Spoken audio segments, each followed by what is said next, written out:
And we're going to be doing what we call a future talk. It's basically sort of a roundtable discussion in which we kind of bat around ideas. Certainly you're going to be the focal point, and we want to really hear from you on whatever subjects kind of you get sparked by in the course of conversation. No problem. And then we'll just kind of run with it and see how it goes. Something that I would like to say is that I think we get more emails, and have done over the 3 years that we've been going, asking us to interview you and wondering if there's some weird reason why we haven't. Never got together. But here we are. It's all synchronistic in the end. Absolutely. And so we're here in Sedona, and you're here, and it was great that we were able to connect with you. Great. So where we want to go with this is we have whistleblowers. And I'm curious, have you got your own sort of secret sources that have been giving you information through the years? No. What happened to me is I had an extraordinary experience, or series of experiences, in the early 1990s.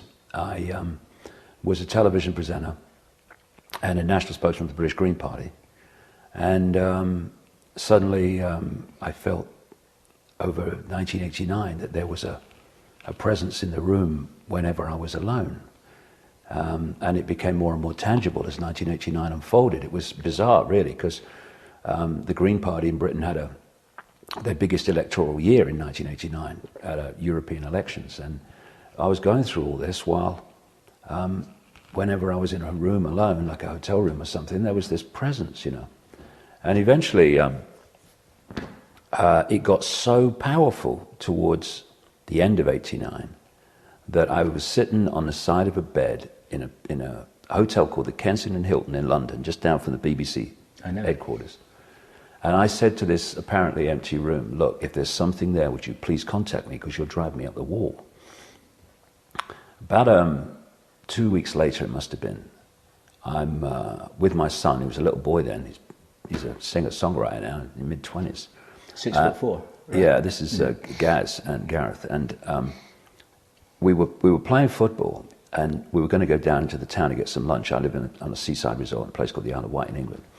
And as we got down towards this Greasy Joe Cafe, some railway worker stopped me and started talking about football, because I was on the television talking about sport and stuff. And then after this conversation was finished, I saw that Gareth wasn't there. I knew where it would be. It'd be in the news shop just down next to us. So I walked in, and he was reading the steam train books, because we like steam trains, so like me. And I said to him, come on, Gaz, we'll go and get some lunch. And as I turned, my feet wouldn't move. Now, this is a guy who's not been into any of this stuff. He's a television presenter and national spokesman for the Green Party, a journalist, basically. And my feet wouldn't move. And I heard, well, it's really a voice, but a very strong thought form passed through my mind, which didn't seem attached to me. Why would I think it? And it said, go and look at the books on the far side. So I went over, and in among the romantic novels was this book with a woman's face on the front. And I picked it up because it was so different to the rest. Turned it over, saw the word psychic. So I read this book in 24 hours, and I wrote to her. I went to see her. And what I told her was, I had arthritis, which I have, and maybe her hands-on healing would help. I told her not the real reason I went, which was, would she pick up what the heck this presence is I've been feeling for nearly a year? Well, actually, for a year by then. And we went to the first couple of times, and it saw her 4 times, and she did the hands-on healing, and we had a chat about other dimensions and stuff. All made sense to me, because I'd always rejected religion and always rejected the scientific view of reality. I just hadn't focused on what's okay, so what's the alternative?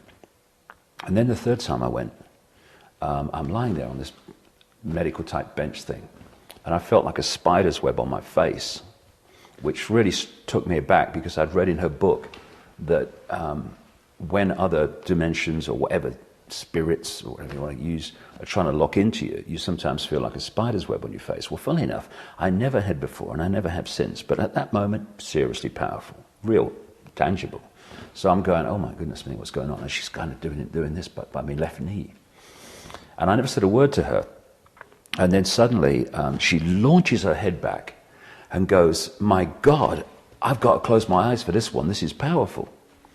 And she sees this this figure in her mind, and she says, this figure's, or whatever she called it, is asking me to pass information to you. And take into account, you know, I'm a television presenter, presenting the sport and the news at the time. And suddenly she starts saying that this entity, or this projection of consciousness,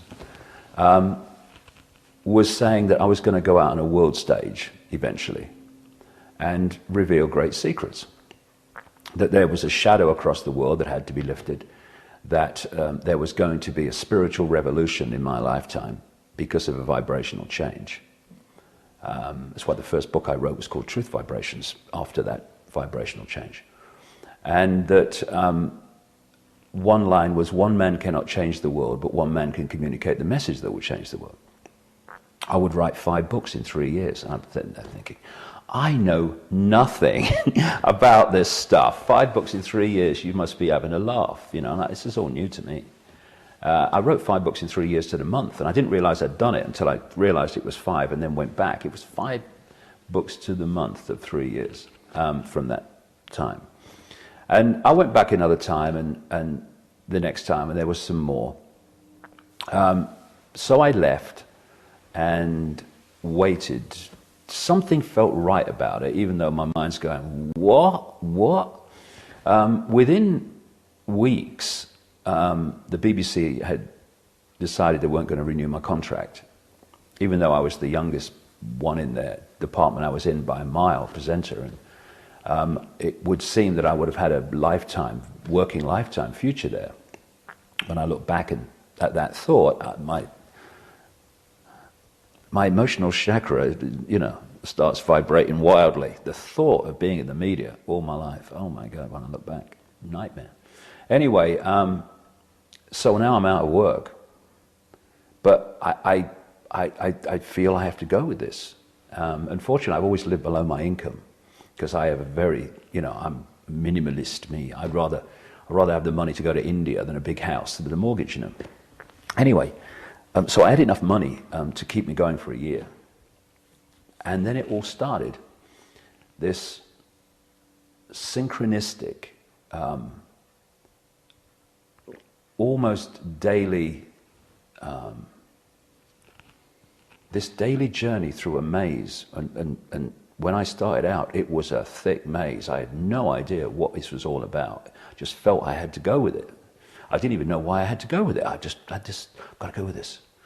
And what's happened is, it's like some force has been opening and closing doors.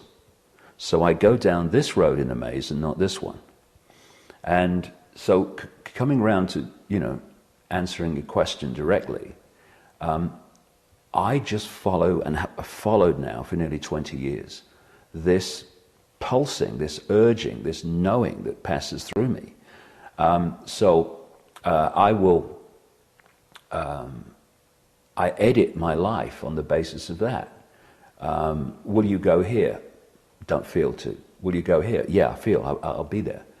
And what has happened as a result of just doing that is I've walked into people, experiences, information, books, documents, which has taken me, when I look back, on a very specific journey. I've described it before as like you're trying to put a jigsaw puzzle together, and some force is handing you the pieces.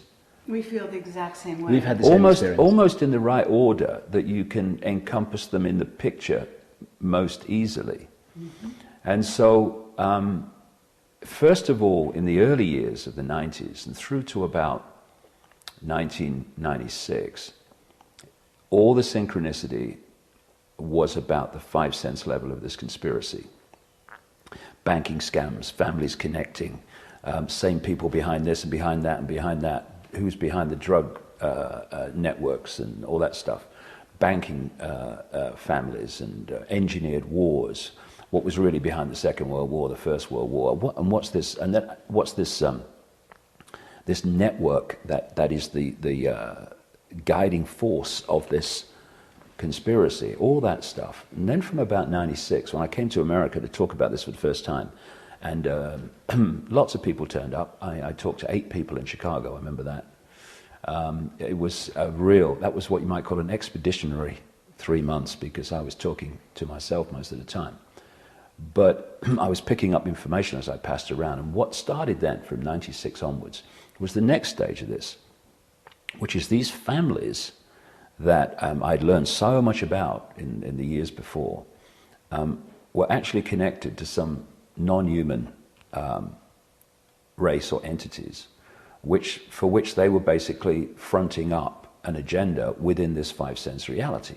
That's when I went into the whole reptilian stuff. And of course, the synchronicity of my life and my journey, personal journey, and my communication of information are fundamentally connected, because part of my massive part of my life is, as I've been learning more and more, my personal journey has been clearing out my own body computer programming, so that I can access higher and higher levels of consciousness. Of course, everyone's got the opportunity to do that, and many people are doing it now. So I've had great challenges in my life at the same time as doing the information to break this up. And break these programs up, and one of the biggest ones happened in 1991, when I started talking about what was happening to me.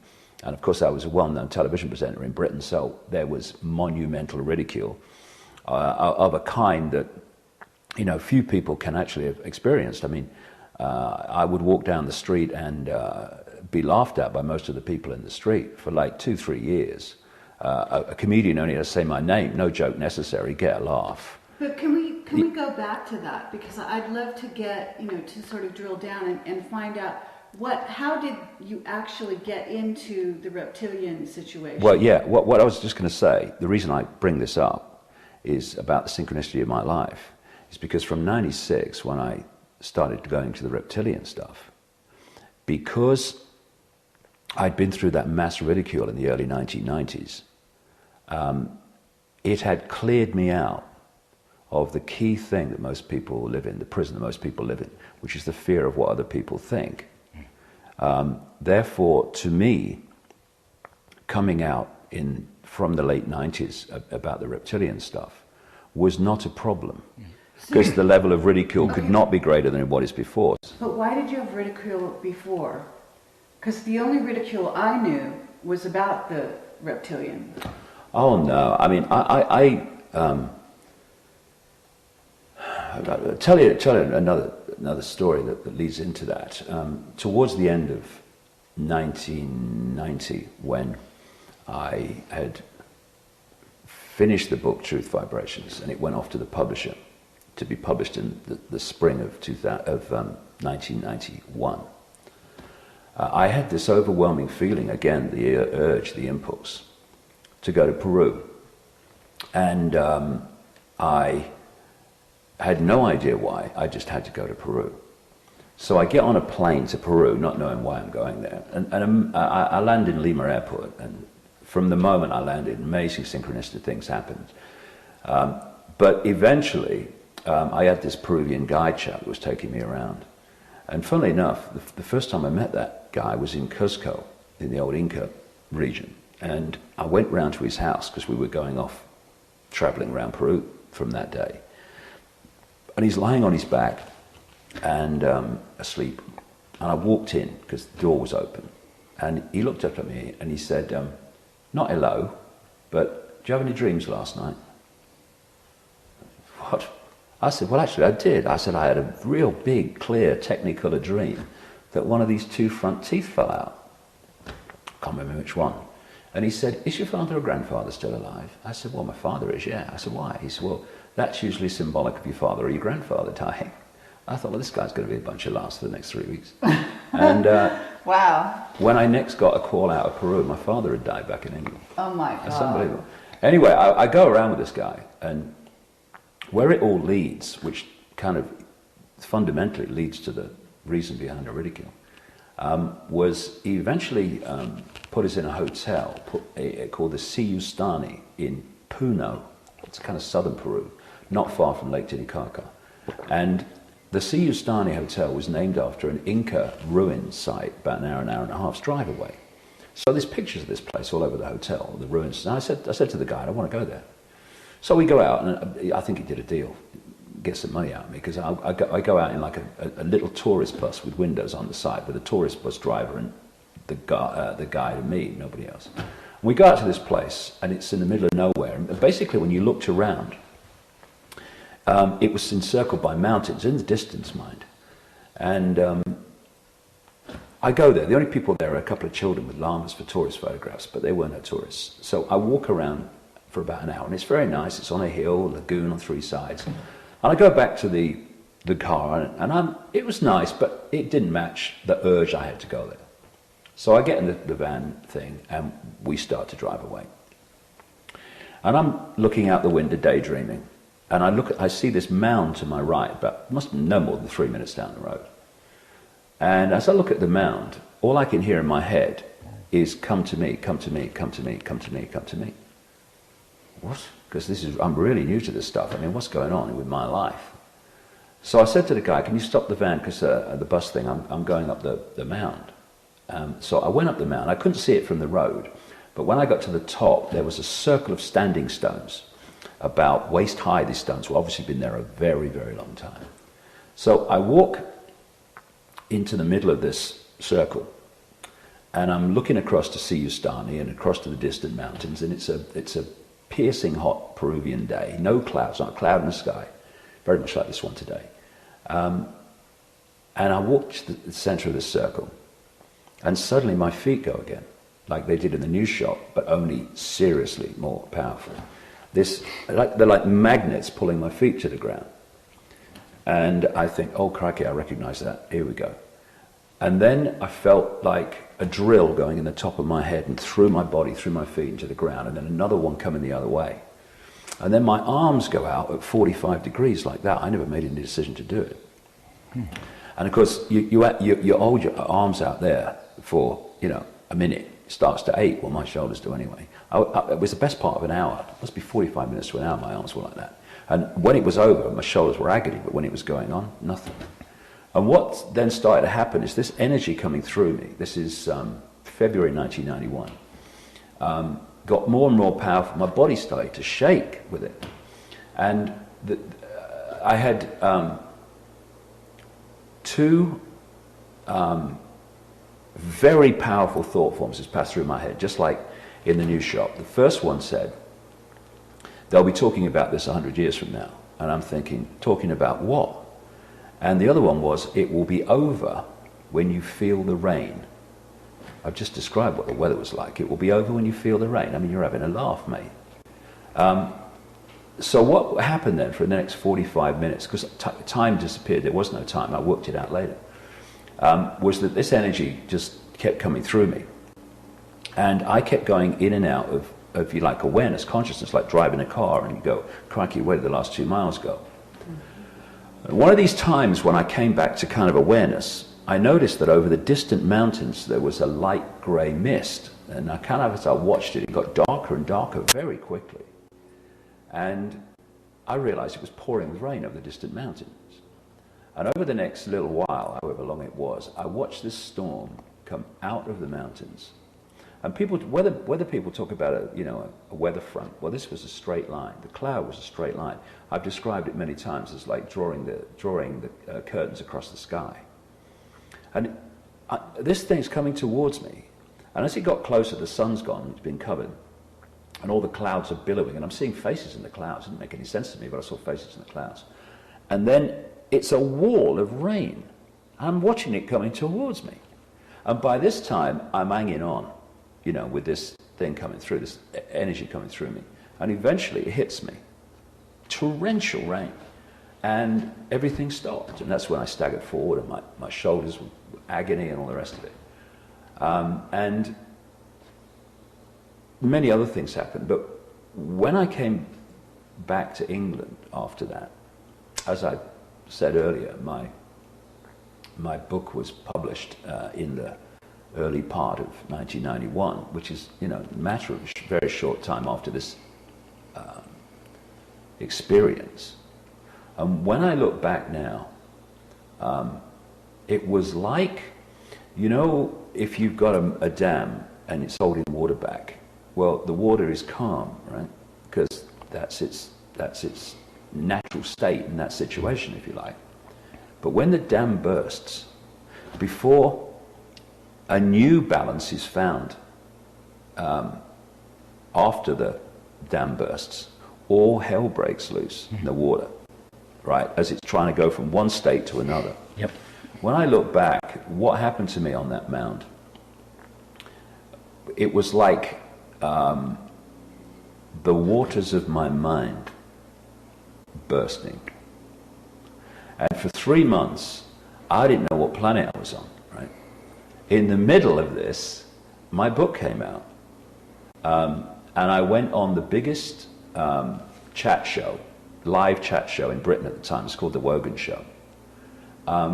In a complete bloody daze about what was happening to me. And it had all been in the national papers that basically I'd gone crazy. And I was sitting in this chair in the chat show, and the audience were laughing within a minute, 2 minutes. And they basically laughed for, I think I must have been on about 16, 17 minutes. And from that moment on, because I was talking about what was happening to me, except I didn't understand what was happening to me. And what that did was trigger the most extraordinary levels of ridicule. And it cleared me out of that fear of what other people think. But I learned so much about human behavior. I remember, because what you're supposed to do when you face that scale of ridicule is run and hide, right? And it's one of the means that's used to control us all. Yeah, so what I did is I went on a university speaking tour, and in front of all these students who had not come to listen, they'd come to laugh, right? My understanding is that what you had is a Kundalini experience. Do you relate to it like that, or do you call it something else? I don't care. But have you investigated, or has anyone talked to you about that? No, I mean, I've talked to people about a Kundalini experience, and maybe it was. See, what I do, I can only talk for myself, is what is. You know, one of the things that was said to me by the psychic, or through the psychic in 1990, when all this started for me, was they're saying you will face enormous opposition, but they will always be there to protect you. Now, I don't know who they are. I've hardly even thought about who they are, because when I leave this genetic spacesuit, I will know who they are. All I do is I go with my intuition. And what happened to me in 1991 with the Great Ridicule was, as life so often does, it gave me my greatest gift, brilliantly disguised as my worst nightmare, because that's what it was at the time in the experiencing of it. So what actually happened to me is something transformed my sense of perception. And that's good enough for me. I don't really have to know the detail of what happened, but Kundalini experience, it could well have been, yeah. And in the meantime, it's got something to do with tempering the steel. Say again? Tempering the steel. Tempering the steel, yeah. Because as I keep coming back to, my personal journey and what I'm doing in terms of communicating information are absolutely at one. I was going to say, what happened to me when I went out on that university speaking tour. I was at a university in Nottingham, and there were 1,000 people there. I would say 950 had come to laugh. And I walked out on the stage, and it was literally the best part of 15 minutes before I could speak, because it was just abuse, ridicule, laughter, plastic beer glasses thrown at the stage. And I just stood there and waited for it to die down, because it had to eventually. And when it did, I said, you think I'm mentally ill, don't you? And you know what it's like. Whoa, yeah. And I said, so what does that say about you? Because you've actually paid to come here to ridicule someone you believe is mentally ill. I tell you what, you could hear a pin drop. And you could hear a pin drop for the rest of the night. And it's to do what I've done in terms of talking about some really bizarre things. And, you know, my name is still only has to be mentioned in a national newspaper in Britain, and it's like complete ridicule, whatever I'm saying. It's turned around a bit. A little bit, but not very much. I mean, I stood for election in a parliamentary by-election was it July last year, July 2008, not to get elected. I knew I wouldn't get any votes. I didn't want any votes. I mean, I must be the first parliamentary candidate ever to put out a leaflet to everyone in the constituency saying, I don't want your votes, just your brief attention. Goodness me, I didn't want to get involved in that. But again, it was a great experience and I learned a lot from it. But the media coverage was, I did a media presentation for the national press, which was about, I don't know, 50 minutes, PowerPoint pictures and stuff, in which I talked about the 5 sense level of it, because anything else, I mean, that blew their bloody minds. Anything else, reptilians, I think, crikey. And what they did is they just went away and just abused me and abused it and ridiculed me. And ironically, the one that did the most abuse, one of the things I said was coming, actually about 6 weeks later, was actually the front page story in his own newspaper. I mean, it's bizarre. These people have total cognitive dissonance, so that they can't put these two things together. So it's still there, but it doesn't matter, you know. And, you know, we're in a situation where, thanks to the internet, we can bypass these sad people that work with their concrete minds in the mainstream media. And you don't have to reach everybody, just enough people. It's a 100th monkey thing. Yeah, I tell you what I feel more and more, you know. I mean, look, I can feel it. When I speak, anyone speaks, it's a vibrational communication. There's silence between you and me. There's silence when you speak to me until my brain's decoded it. What it is, it's vibrational communication. And I feel very strongly that it's not just the people that hear this information. It's the fact that this information's circulating.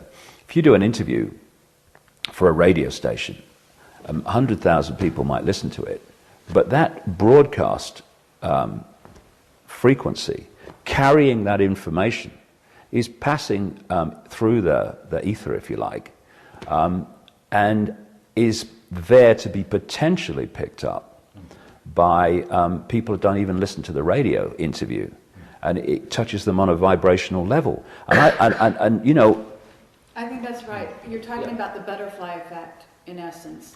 Yeah, multiplied, and that's actually a very good way to put it. That it actually, you know, on a subliminal level, because we exist on so many different levels. Exactly. That it's like waves. It's hitting them, and you know, there's a line that I've been quoting lately that says, you know, we learn by osmosis just as much as by, you know, word.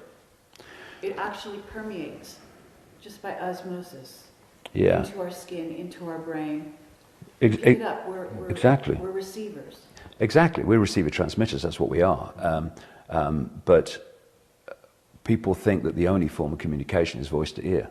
I'll tell you a funny story. In 2003, I was in the rainforest of Brazil, and I took this ayahuasca psychoactive drug. It's the only time I've ever taken a psychoactive drug. Glad I did, though. It was fantastic. I mean, a lot of people have bad experience, but this female voice talked to me as loud as mine is now for 5 hours about how reality, physical reality, is an illusion. Absolutely riveting stuff. Very, very funny. I mean, my feet were in the air a couple of times. It was so funny what was coming out. And one of the things that, as the voice was telling me things, I saw pictures of obviously being projected. And there was one where I walked out on a stage, and there was an audience. I just saw the front of the audience here. And this voice said, you only speak words to keep the mind happy, basically to keep the left brain happy. And as this voice was saying to me this, I saw two women in the front row of this scene that had been projected to me. And I'd walked out in the front of the stage, and I just stood there. And just said nothing, silence.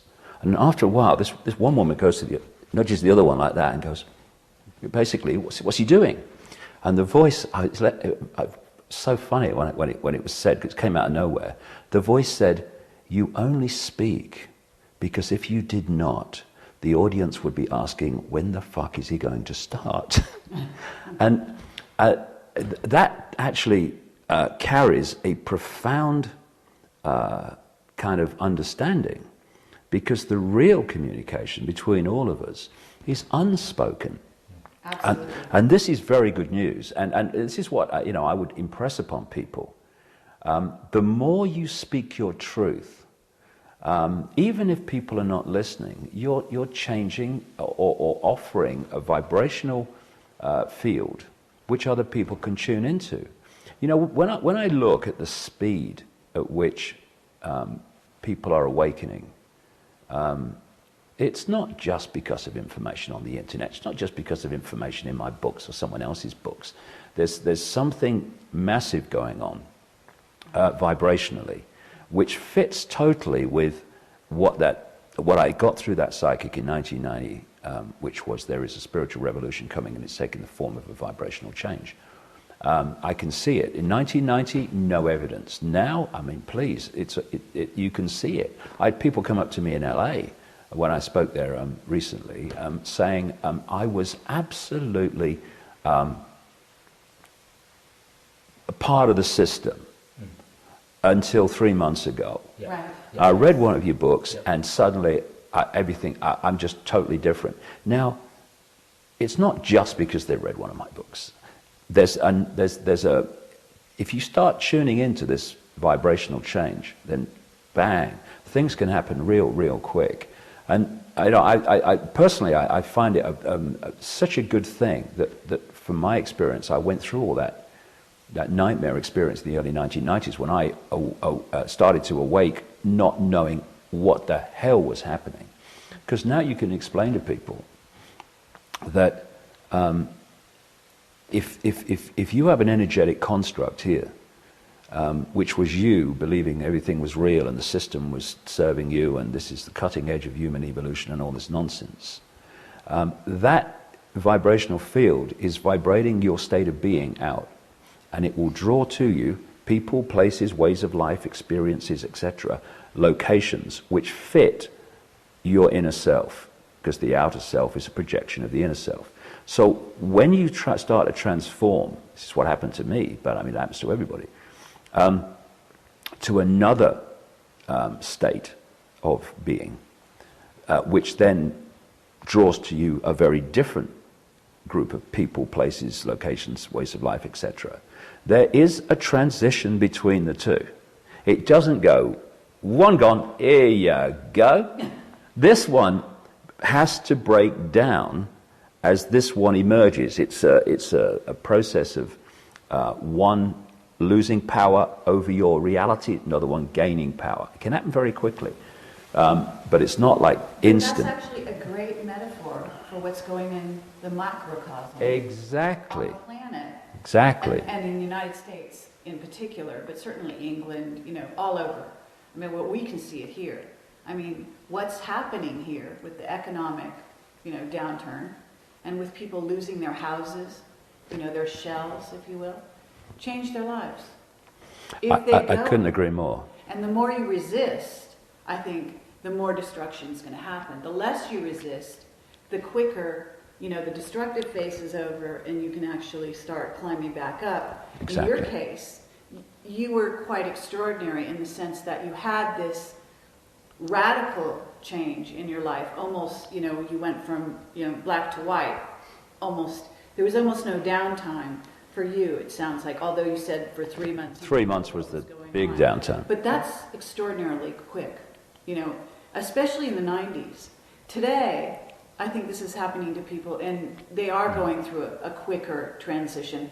And in some ways, there's also reason for that, because you and people like you have made it easier for those that are following now to go through the changes. I hope so. Breaking through a veil I hope so. I mean, I get such satisfaction when people say that they were helped in understanding what was going on. And you're absolutely right. I mean, I talk about this a lot now, because between that, the old self, and all that it projects in what we call the physical experience, and the new self, which projects something else, there is apparent chaos. Relationships break down, you lose your job, you can lose your house, and all this stuff. And if you live that as a physical, I am a human body experience, then it's very, very challenging. If you see, look, this is where I want to go, and you realize that this is the transition to get there, then you can encompass the unpleasant experiences as just that, an experience, which you're going through to get to somewhere. And quite right, the collective, there's so many levels of this. It's like when people say to me sometimes, tell me what's going on. I say, well, first of all, I'm not the guru, but if you want to know what I think is going on, my question is, what level of what's going on do you want to talk about? Because there's so many ways to observe the same thing. So on one level, these Illuminati bloodlines have crashed the global economic system because they want to have that as a problem to which they can offer a solution, which is a fiercely Orwellian, fascist, centralized economic system. But on another level, I would suggest, well beyond their level of comprehension, because they're stuck in their own box, otherwise they wouldn't be doing what they're doing. We are witnessing the transition from the prison society to the paradise society, if you like, or the freedom society, and to go from the system we've had, which is based on control and imposition, to the system that we're heading towards, which is what this vibrational change is all about. This has got to go, right. And it's now going. And if people, and it's easy to say this, it's easy to say these apparently trite things when you got a knock on your door saying you're leaving your house today. But if we can hold this level of seeing it, it makes it easier.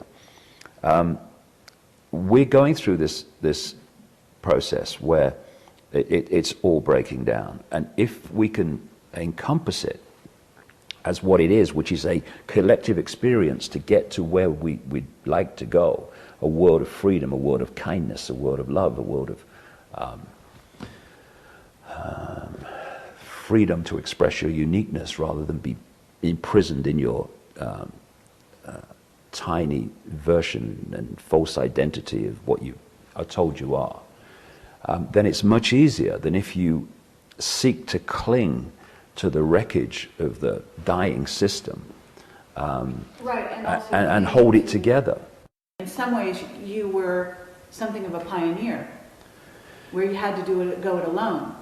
I imagine that you must have much more support now from everywhere, just in the way that Kerry is describing, than you did when you really felt that you were alone going down the rack. Yeah, it's funny though, Jim, because there's so many things I like to talk about that you've just brought up, because I think it's very, very important. I wouldn't say I'm a loner, but my connection has always been to that which is driving me and opening doors and pushing me in this direction, and I just follow that. So although I was alone in so many ways when it all happened, I still had that connection. And I still have that connection now, and people are very kind and very supportive. But I still basically just operate in my own little bubble and just go my own way. I don't deal with organizations, I don't connect with other researchers or anything like that. I just follow this impulse. But it is easier because there's more people that are open to what you're saying. But what you just brought up is very, very important. And for me, if not the greatest human disease of all, because everything comes out of it, I guess, is insecurity. Ironically, it was at the height of mass national ridicule that I found my security. Because there's that line in that song, I think it was in the 60s, freedom's just another word for nothing left to lose. Absolutely. And you have to look inside of your security. We're not going to get it from anywhere else outside. Yeah, I mean, you look at my situation in regard to that line from that song in the early 90s, early mid-90s. I was being ridiculed by a nation. So I had nothing left to lose. And that's when I found freedom. The freedom to break out of the prisons of fearing what other people think. And basically, I was, laugh, but this is me. You know, I saw a great car sticker. I remember a great car sticker in California I saw, would be in California.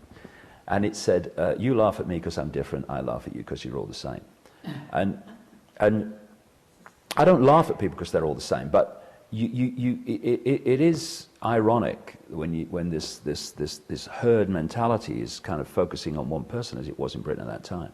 And you look at them and you think, you're laughing at me? My God. And so this economic thing that's going, and you know, I've been describing it recently and as like a controlled demolition of a building. You see the charges go off, and then there's a bizarre split second before the building goes, and then it collapses. Well, in the economic terms of this crash, we are in that bizarre split second now. I've been describing the economic situation we're in recently as like a controlled demolition, where you see the charges go off and you know there's a problem. But then there's a bizarre split second before the building actually crashes. And I would say that we are in and getting very, very closer to the edge of, by the day, that bizarre split second. We've seen nothing yet. I mean, this is a crash that no one alive today will have seen. It can be compared with the 1930s, but because of the way the world is, and there's more people, and the nature of home ownership and all the rest of it, I think it's going to be bigger. Fewer people with gardens and independent means of doing anything at all. We're much more interconnected. That's the idea. Yeah, you're absolutely right. Absolutely, and so we now face this very situation you're talking about, where we need to reevaluate our. And it would have been a good idea to do it anyway, our symbols of success. Right. Now, because insecurity is rampant in people, and society, both individually, collectively, and on the level of governments and media and all the rest of it, are constantly getting people to feel insecure. Most people do not get their sense of who they are from in here. They get it from what they think is out there, at least in their heads. Absolutely. And therefore, if you are going to attract to you the recognition you want that you're an okay person to feed your insecurity, you have to succeed out there on the basis of the symbols of success that out there recognizes as success. And of course, through the media and the indoctrination from cradle to grave, it's more money, bigger house, bigger car, fame, all this stuff, titles and all this business. He who dies with the most toys wins. Yeah, so what you've got is the insecurity itself is to kind of feed some acknowledgement that to lessen its insecurity. It's chasing these symbols of success that society has decided is successful. And we forget other symbols of success. Am I happy? Am I fulfilled? You know, do I live in a society, a kind, loving society that I'd like to live in?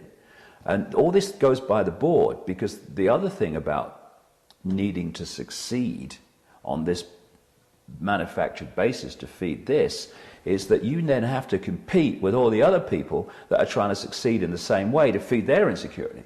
Right.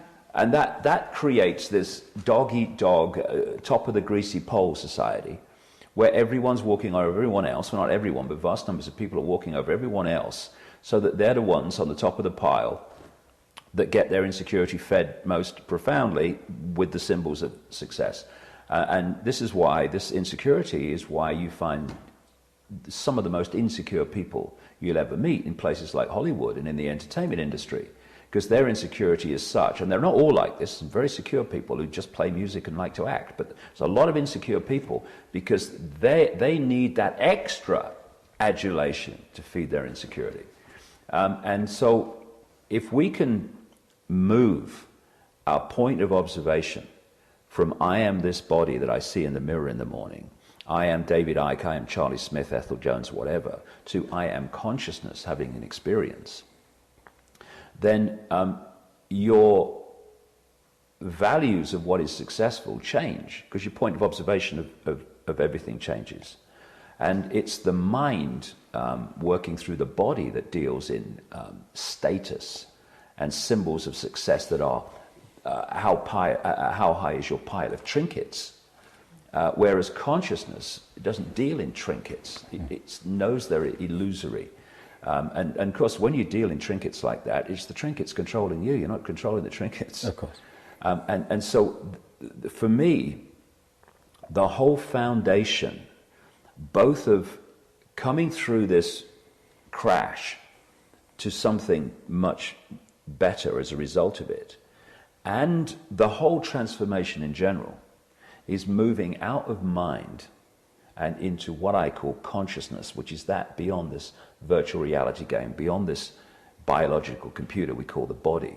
And you can start to see the difference, because mind deals in structure, it deals in hierarchy, and it deals in apartness, sees everything as a part. And polarization. Yeah, and if that's what you are, if that's the way you're seeing life, in terms of hierarchical structures and apartness and competition and all this stuff, you're in mind. Ironically, the religions are in mind, and they're all mind constructs, they're religions. That's why they have rules and regulations. That's another massive red light. Hey, mind, and that's rules and regulations and laws. And limitation. Limitation, sense of limitation. So if we can change our point of observation, so we cease to see ourselves vitally and the world we think we're living in those terms, and look at it from a point of view of consciousness. I said earlier that this force that's been kind of pushing me through my last 20 years took me through synchronistic experiences to understand a five-sense level of the conspiracy, then moved into the interdimensional connection and the reptilian connection to these families. And since 2003, it's taken me into what I know is by far the most important, and that is understanding the nature of reality. Because, how can you get a grasp of your own life and take any kind of control of your own experience if you don't know who you are, where you are, or the nature of the world you're living in? And this information for me is by far the most important, because it moves the point of experience from in this world to observing this world, or a mixture of the two. And that, if you're in this world and you're of this world, then what's coming is going to be a bloody nightmare. If you become the observer as well as the experiencer, by becoming more conscious, then it's much easier, because that's not you, that's your experience, which you're observing. And absolutely. This is something that George Green says he was in contact with the Plejarians, and that they helped, write a book through him that says that exact thing. That you need to stay in the observer mode. Exactly. And observe what's going on and not get caught up in the experience in such a way that actually, as you say, you become of this world instead of in it but not of it. Yeah, and what I found as I'm talking more and more about the reality we live in is it does, if you like, take the edge off the fear of what's happening, because it is funny, really. I think that when we find out everything that's going on and the nature of what we're experiencing and what's behind it, I think we're going to laugh for weeks. I do. I think we're going to laugh for weeks. And we thought it was that. Oh my God. And the whole thrust of the maze and opening and closing doors since 2003 for me, and it's getting more and more deep and deeper and deeper, is what is reality, who are we, what we're doing here, and how do we interact with it. And it's very clear to me that this is a virtual reality universe of enormous advancement compared with what we perceive to be virtual reality simulations in this world. And, this is not just supposition. This is provable scientific fact. I mean, it's so good that we think it's real. Yeah. Yeah. Sure. The five senses just decode vibrational information into electrical signals, send it to the brain, and the brain decodes it into this construct that we think is outside there, but it's actually inside us. The only place this world exists, a so-called solid world, a three-dimensional world, is out there. Out there, we think. But actually, it doesn't exist out there. Out there is just vibrational fields. It exists in here as we construct it. And even the brain is a decoded construct as well. It's on an energetic level that we do the decoding, really. And this is very, very important, because what the manipulators do, because they've hoarded this basic knowledge and passed it over at the highest level of the secret society network and sucked it out of public circulation, they know that if we look out there for answers, believing that there is an out there, instead of an illusory projection that's going on in here, then we're never going to change anything. Never going to change anything. And once you go, there's no out there, so where's it coming from? Oh, it's coming from in here, so this is where I have to change. Oh, there you go. It's what I call, and this is what most people do because of the suppression of this understanding, is they stand in the movie theater and they shout at the screen because they don't like the movie. And people say, you're crazy, you're never going to change the movie, shouting at the screen. Go back to the projection room, change the reel if you don't like the movie. And the projection is deep within us, you know. Some research I saw recently says that about only 5% of behavior and decisions that we make are with the conscious mind. I would say that's not correct, personally. I'd say 100% of what happens in this three-dimensional reality, it's only in our head, actually is a projection. And the conscious mind is actually not the decision maker at all. It's the observer and experiencer of it. It's like, it literally is the same principle as a movie projector, which comes from within what we call the subconscious, where all those patterns are there which we're being influenced by and are affecting our projection and our reading of it. And it comes out of the subconscious. And by the time it hits the screen in here, symbolically on the movie theater, it's a done deal. This is where the change has to take place within us to change the projection, which is our conscious mind's experience. And people are so caught in the conscious mind as that's the only level. I mean, they hear talk about subconscious and all that stuff, but really it's, I thought it. Well, how come that experiments have shown that the electrical changes and muscular changes to make an action happen happen a split second before the conscious mind has decided to do it? It's because they're playing it out. And so this talk about we must go within, this New Age must go within, and there's much about the New Age I would challenge, but this basic theme is absolutely right, I would say. And what the whole conspiracy is trying to do is get us to look out there. Let's go and protest, let's go and do this, let's go and do that. And you protest, and you have 1 million people on the streets of London protesting against war. And what happens? The war goes on, and then they start another bugger. And it's just more dialectic. Yeah, we need to change the projection. This is actually something that we've come around to. And we're aware that consciousness is where the change has to happen. And then consciousness is actually also where you have to apply the change in your vision of reality. You can't actually just stop there. It actually has to permeate everything. So it needs to be embodied in this body, but we have to talk about who's in control. So if consciousness is in control, and I can use this to do, for example, what we're doing here, which can be used to further change and push the change and help the change, then this is a good thing. But it's not enough, in other words, just to go in like Buddha and simply sit in your mind and do nothing. Because doing nothing is also not the answer. We actually came here with a purpose. A game is being played out here, and if you stay in both consciousness and you're able to change your inner self and then mirror it outside and facilitate, which is what you're doing, obviously, and obviously you embody this in your life. And what we've been doing with Camelot is we're also talking about, you can't actually demonstrate in the streets and get real results, because it's really, you know, action reaction. Exactly. It's really that. I agree. But you can join minds and meditate.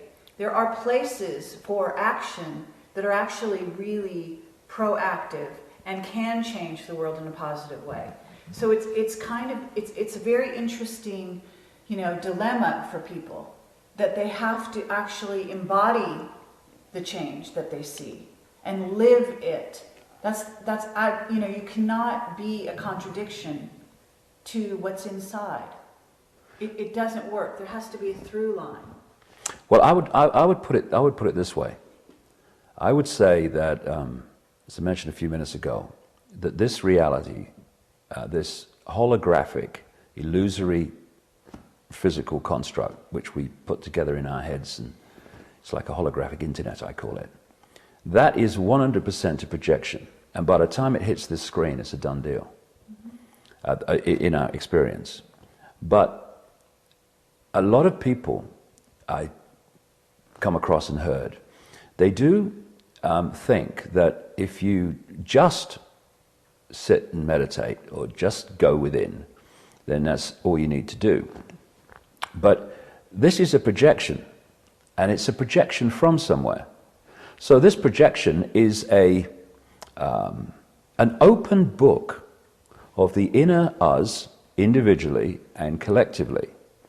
So what we play out in this experience says everything about our state of being. And you can say go within, and you can use it as an excuse to not go without. And you could go within, always I go within and I meditate. Okay, so what's happening in the projection as a result of what you're doing? The only projection that you're affecting is you sitting cross-legged in the corner. What else is changing? Yes, of course, you can change things vibrationally to an extent, but, you know, what is happening in the world is saying what's happening in us, and we kind of miss that connection. So if we're doing nothing to make a contribution to the kind of world we like to live in, then in the physical world, then that says something about the state of us within, that we're not doing that. I see so many excuses being made by people who have become to a certain extent aware of some of what's going on, so that they can justify to themselves why they're doing nothing. People say to me, you don't tell us what to do. And I think, well, actually, I talk about becoming conscious and all that stuff. I think, you know, that's a start. But it ain't for me to tell you what to do. Exactly. And if you think that I have to tell you what to do, then you're not listening. Because this is about taking power back to the point where we project, rather than looking out here at a done deal. Absolutely. But there's an active paradox here, isn't there? Because that's not the whole story. Otherwise, you'd be sitting in a corner smiling and not talking to us here, and not working as hard as you do, and not talking to people to help the process of waking them up, so that they can then join you in this understanding, which we share with you also. It's important, in a sense, to pretend that all this is real, because this is the platform from which we can waken ourselves up and rejoin consciousness again. And so it's a paradox. It goes on at both levels. What you say is true, and this all is an illusion, and it all doesn't matter, but it's all important enough for us to be talking about it. What I was saying is your presentation, where you're talking about consciousness and the mind, and the problems with staying just in mind, because there's a lot of brilliant people out there coming to brilliant conclusions, and yet they can't live it. See, the manifestation doesn't go anywhere. Yeah, it becomes an intellectual, academic kind of point of observation rather than consciousness, which is something that just is. The difference that I am now increasingly making is between mind and consciousness. And I would go further and say that we talk about my mind, your mind, his mind, her mind. I don't see it like that. I talk about the mind. There is the mind is a construct of the virtual reality universe which allows us consciousness to interconnect with this virtual reality. It's like a conduit, and there's absolutely nothing wrong with it whatsoever if it serves the experience of consciousness and serves our ability to interact with this virtual reality universe. What has happened, and I would strongly suggest it's been manipulated to happen, not least by these families and other levels of the manipulation, is we have been manipulated into a false identity, which is identifying who we are with mind, which operates directly through the body, and calls itself David Icke, Ethel Jones, Charlie Smith, looks in the mirror and thinks that's who it is. And basically, this is a biological computer. It's not a computer that just reacts to the way it's programmed to react to data input. It has the ability to, they call them living computers, biological computers. They're trying to build them now, so different parts of the world. It has the ability to assess information and make decisions on it. In other words, to quite a large extent, it has the ability to think. And what happens is, if we get caught in mind and self-identity of that reflection in the mirror is me, then, and not just my experience, then mind starts to govern our sense of reality. And mind is about division, apartness, hierarchy, rules, regulations, laws, limitation. You can have someone in the New Age arena who talks about spirituality, talks about other dimensions, and which are other virtual reality games, I would suggest, other levels, but blatantly is stuck in mind and the values of mind. I mean, I hear New Age people talk about the Great White Brotherhood and the hierarchy of the angels and the stuff.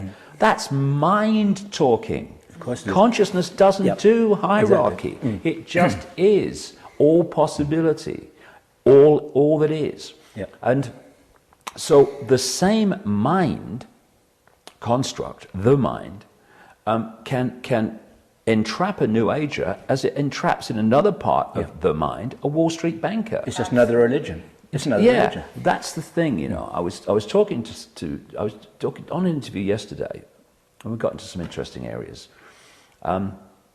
He asked me about religion. Well, religion and a political party and the New Age and all these things that we don't call religions, institutions, they're all the same construct. Right. And because consciousness just is. Consciousness doesn't think. Consciousness knows. That's why consciousness is silent when we access it, because it's got nothing to work out. The mind is where the chatter comes from, because it's constantly trying to work things out. What about tomorrow? What about yesterday? What did she say about me? Silence, consciousness. And so to hold you in mind, and this conspiracy is about holding the population in mind, because then they got you. Absolutely. Because that's their stadium mind. They're stuck in mind. If they were conscious, they wouldn't do what they're doing. To hold us in mind, they have to sell us something to rigidly believe in. So religion's brilliant example of rigid belief. And what is it? Once you rigidly believe something, you then call it a name. What are you? You don't say, I'm consciousness. How many people say, hello, who are you? I'm consciousness. Oh, so am I. Nice to meet you. No. What we are is what we do. I'm a journalist. I work in a factory. What are you? I'm a Hindu. I'm a Christian. Now, these are mind constructs. These are mind prisons that limit our sense of self. So once you have a religious belief, then you give it a name. And I have a simple philosophy about all this. If you can tell me what you believe and give it a name, you're in a prison. Because everything just is. We all just are. It's the force with no name, I call it, consciousness. And so you create religion, and then after the name, then comes the rules and regulations, this is how the construct goes, of what you have to conform to if you are going to be allowed to call yourself whatever name that's been come up with. You're not a Christian if you believe that, and all this stuff. And then you look at political parties. You have a group of people, they get together and they want to do something politically.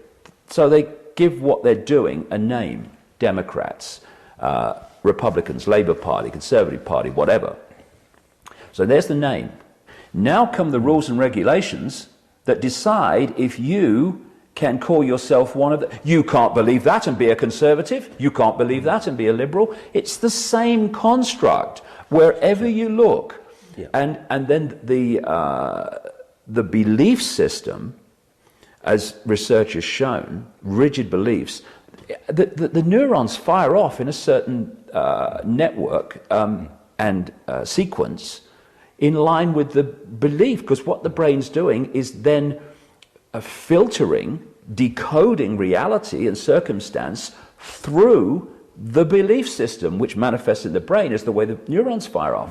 And suddenly, instead of being free thinking, or even better, free knowing, conscious, you are operating in a tiny little box. And that box is basically the way not basically, it is the way your brain decodes reality. And so once you're into belief, rigid belief, then they got you. And that's why they want to sell you rigid beliefs. Yeah. Absolutely. But there's an active paradox here, isn't there? Because that's not the whole story. Otherwise, you'd be sitting in a corner smiling and not talking to us here, and not working as hard as you do, and not talking to people to help the process of waking them up so that they can then join you in this understanding, which we share with you also. It's important, in a sense, to pretend that all this is real, because this is the platform from which we can waken ourselves up and rejoin consciousness again. And so it's a paradox. It goes on at both levels. What you say is true, and this all is an illusion, and it all doesn't matter, but it's all important enough for us to be talking about it. It matches, Jim, in the sense that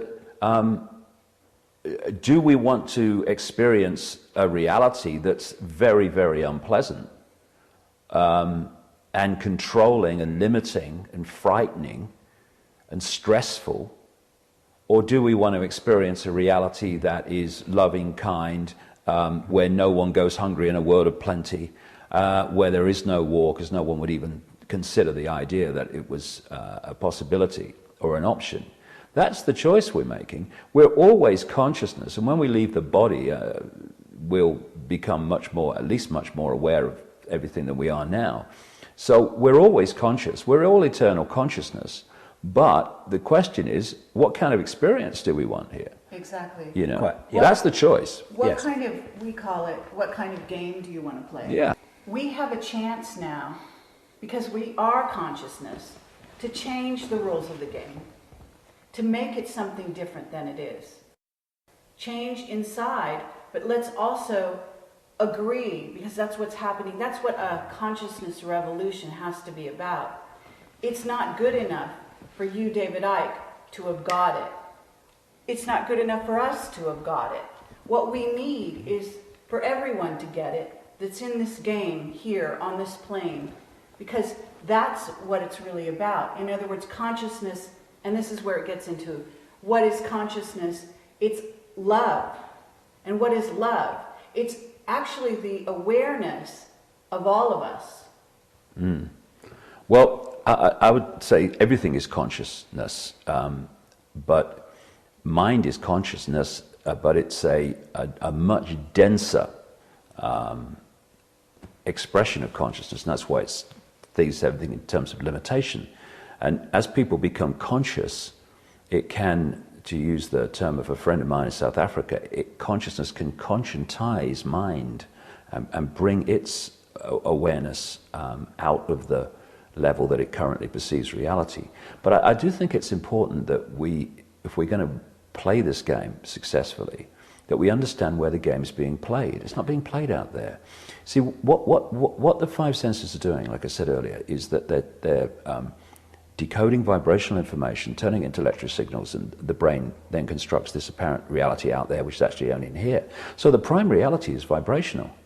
That's the prime reality. That's where the change has to take place.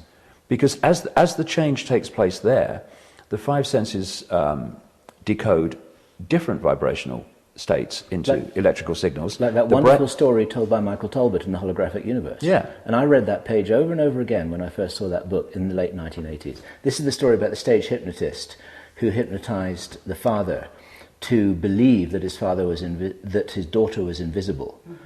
And then he was able to read an inscription on the watch held behind her body, because for him it was no longer there and reality had changed. It was physically different in his mind. Well, this is the whole point, you see, that for a hypnotist to put a watch behind someone's back and someone on the other side of her read it, that is perceived to be impossible. But it's only impossible if you believe this world to be solid and real and out there. The reason it could happen is because the prime reality, and this, I can't emphasize this more, the prime reality that is playing out here is vibrational. That has to change or this can't change. And so if the hypnotist, as he did, implanted the program into the guy's brain not to decode the vibrational level, the prime level of his daughter, through this system into a holographic so-called physical form that we see, then he would decode all the other vibrational fields in the room into people and walls and furniture. But because it's like a computer being firewalled off, he doesn't decode the daughter's prime state, your prime state, our prime state, the prime state of everything, this vibration, the vibrational level, into the holographic, apparently out there reality. And so she doesn't exist in his head as a holographic form, i.e. supposedly physical, so he can't see her. Because she's not there, he can see what's behind her. Therefore he can read a watch even though she's standing there. To everyone else in the room, they can see her. Why? Because their brain has not been programmed not to read that energy field into a holographic form. Now, just as a quick aside, how many things collectively are we not reading that are there to be read? Right. Well, one of the things is there's more than five senses. Okay, and the heart is, you can't, see, it's not just the mind, it's actually the heart. It's really the heart and the intelligence of the heart that he could see through if he would only use that. So it's more than, we have, in other words, these are tools for us. Our mind is a tool, our heart is a tool, but you can't stay up here. You've actually got to go through the heart to really see. See, we don't see with our eyes. That's a construct. That's a mental see with our brain, construct. Yeah. We actually see with our heart more than anything else, and through the heart. And so what happens is it's a union between the mind and the heart. Yeah, I agree. That allows you to see. And what you could put yourself in that man's position and say, how could the man see through the implant that was put into his brain? First of all, what did he do? He had to accept the magician's implant to begin with. So in the same way, we in society are accepting the implant, whether it's television or whatever, which is blocking our real view of reality. We're accepting it. Yeah, I mean, the thing is, though, that what the hypnotist was doing was just programming the decoding mechanism. Yes. And therefore, he didn't decode a vibrational field, i.e. his daughter, into a holographic form. Therefore, he didn't see her. And I completely agree that the heart has the potential to be a massive part of our reality, decoding our reality expression. But we also have to appreciate that this conspiracy, while we see the George Bushes of the world and the Barack Obamas and people like that and the Kissingers, the real level of this conspiracy where the world is being controlled is on a vibrational level. That's why I talk about these reptilians that are doing this and others too, operating outside this reality. They operate in the level of the vibrational level. That's where the manipulation's going. And we need to be, kind to ourselves as well in understanding the challenges that we've faced, and not least trying to understand a world that is being manipulated into a state, or has been manipulated into a state, which is to stop us understanding the world. And so, we look at television and the manipulation of television and newspapers and stuff. But that when we see a newspaper or we see a television program, we're just seeing the decoded version of a vibrational field. Those newspapers and those television programs and news programs and all the rest of it, they are actually, quote, physical holographic representations of the prime reality, which is a vibrational field. It's at that level that manipulation we call subliminal, that manipulation we call lying to the people and all the rest of it, actually happens. And so basically what they've done is pull a vibrational veil over us. And if you can make it powerful enough and dense enough, you focus people's sense of perception into such a narrow area that they disconnect from an awareness and therefore a deep effect in their perception of consciousness. You're isolating their point of observation into mind, and that's happening on a vibrational level, which then plays out in what we call the physical world. So what's vital, and this is why this information is so important. Not just, I tell you what I've found. Nothing represents literally and symbolically the prison than the left brain, which deals in apartness, language, hierarchy, structure, and all this stuff. And the information about the 5 sense conspiracy, I've found,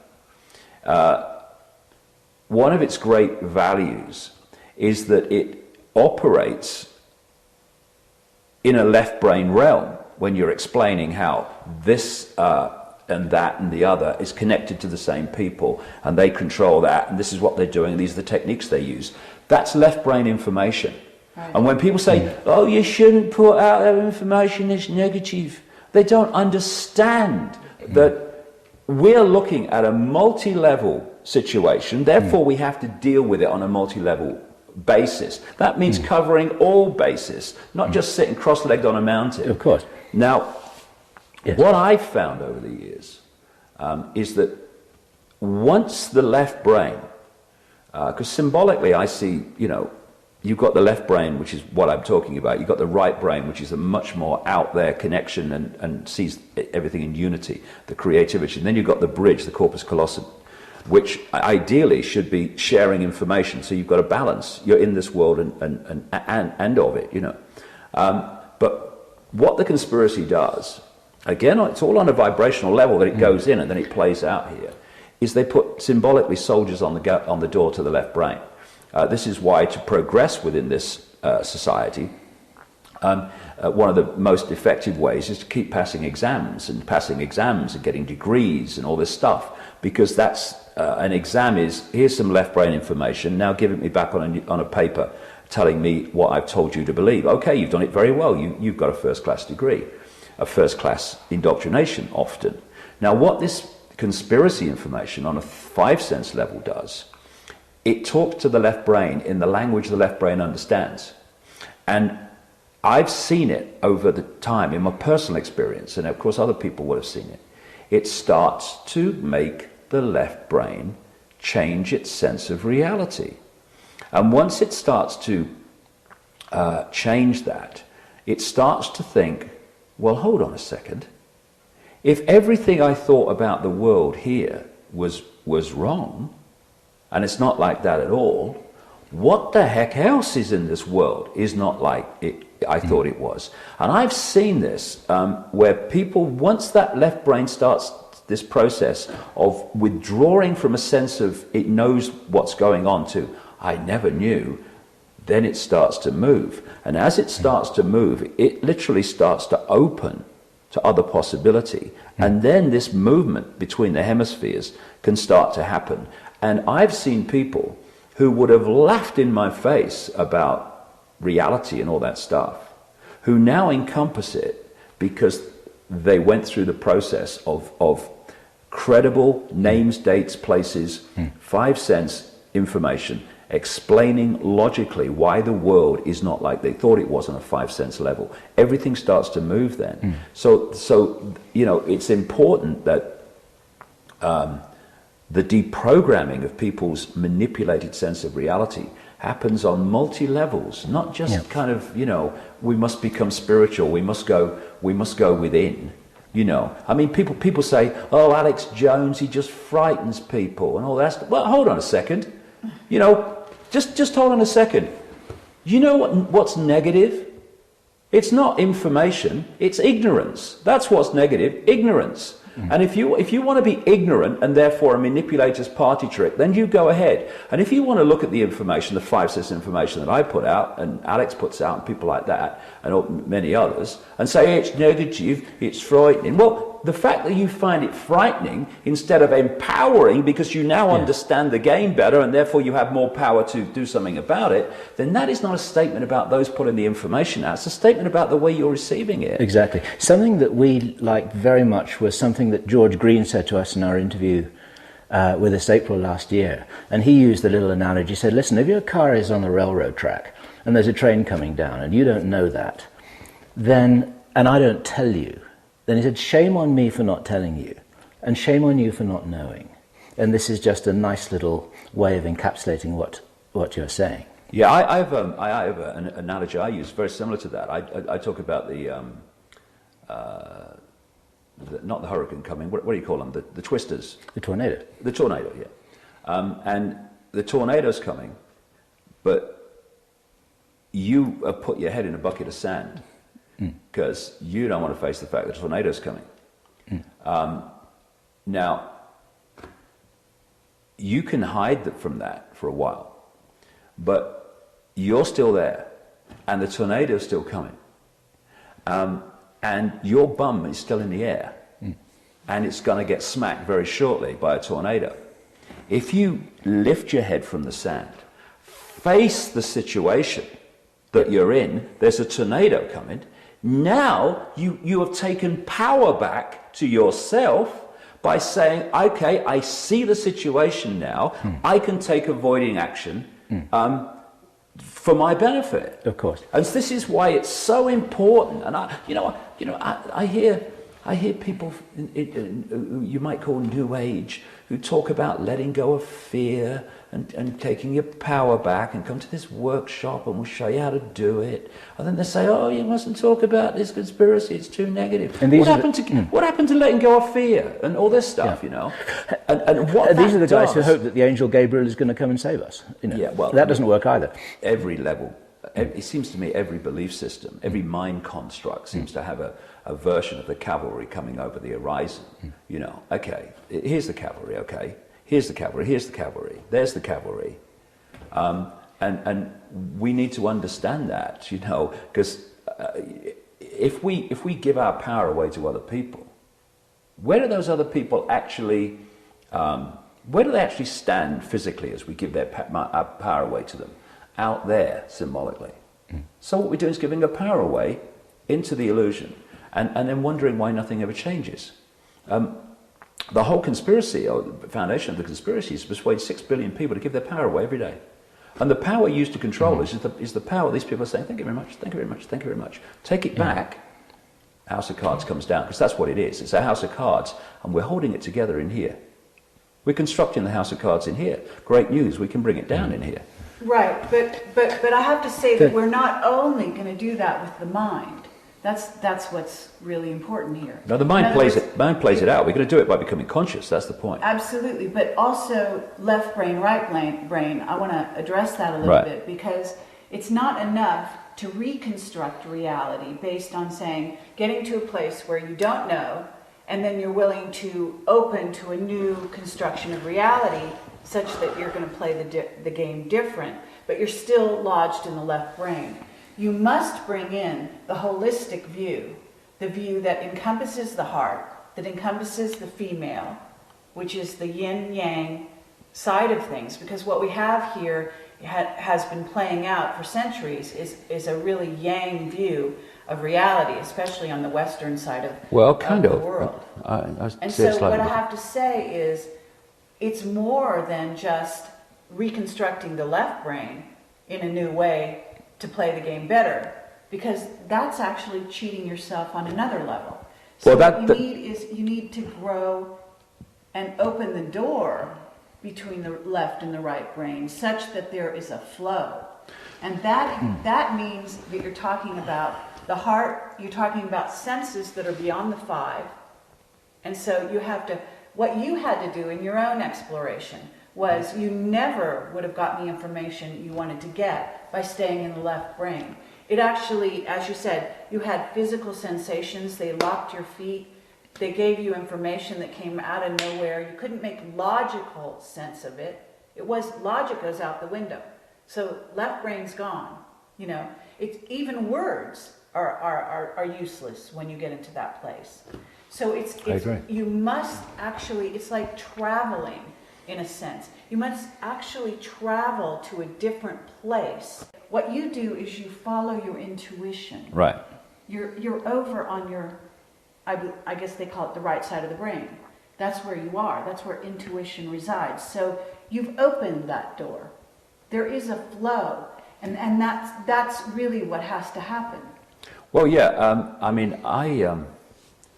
I take my intuition, which has guided me and has led me to information, and also it's like a filter. I have a vibrational sensation when something is not true and something is true, and another one when it's maybe partly true. That's holistic. Yeah, but I still, the left brain's still important on bringing those concepts down into a language of communication that people can assimilate that are stuck in the left brain. Because if you don't talk in logical, from their perspective, logical terms that the left brain can understand, which is under lock and key, then that key will never open. And that's also why what you've just said, that you will except on rare occasions when I'm talking in a very small time scale or doing an interview on a specific subject, I will never talk about the five sense conspiracy without the nature of reality and the influence of the influence of consciousness and all the rest of it. Another point you make is about the heart. I agree. The heart is absolutely at the heart of this and is much more powerful than the brain and much more powerful than the mind, because it is connected, I would say, that what connects us through to consciousness. And this conspiracy also, because, it's a simple thing. In the deep shadows, behind the people in dark suits, are a force, whatever you want to call it, that understands how this works. Right. So they've structured a society that is to close down all the channels to consciousness, to isolate us in mind, because then we're playing in their stadium. And one of the key things is to close the heart, And if you want to open the heart and you want to become conscious, it's what I say in my talks, then what we need to do is to ask the question, what would consciousness do at this point? Would consciousness, when we're faced with these set of circumstances, say, well, what's the best outcome for me? No, consciousness will say, what is right, just, fair thing in this situation for me to do? And if we, when we're faced with choices all through the day, ask that question, in this circumstance, what would consciousness do? And act upon it, crucially, then everything changes. And our life changes. Why?